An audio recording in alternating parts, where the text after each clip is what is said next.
When I first saw this, I just couldn't believe it. This aircraft actually hit a truck. On Sunday, May the 3rd, at around 1:50 p.m. local time, United Airlines Flight 169 was coming in to land on runway 29 in Newark, New Jersey.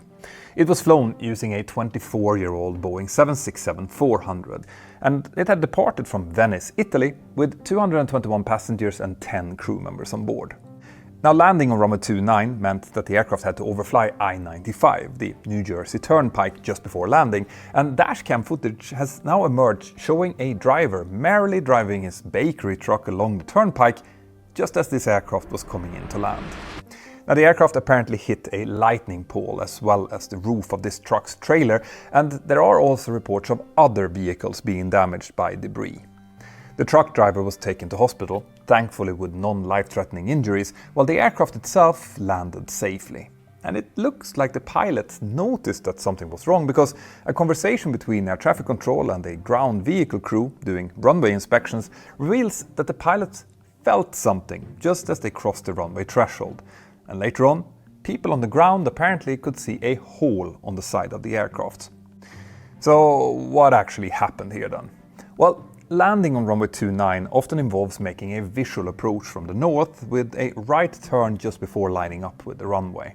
And on this day, the New York Tower was reporting winds coming from 320 degrees at 12 knots, gusting 24, conditions that could make such an approach more challenging than usual. But that still doesn't explain why this aircraft was this low. You see, we pilots almost always use poppies to keep a stabilized vertical profile and pass the runway threshold at a minimum of 50 feet or 15 meters. And we also aim for a touchdown point located hundreds of meters into the runway.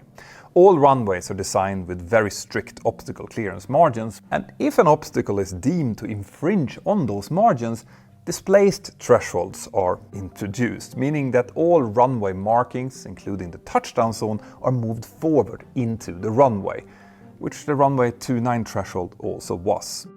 It's also worth mentioning here that this is by far Newark's shortest runway, only 2,050 meters or 6,725 feet long, when the other runways are well over 3,000 meters, which might tempt pilots to try and get down early in order to start braking.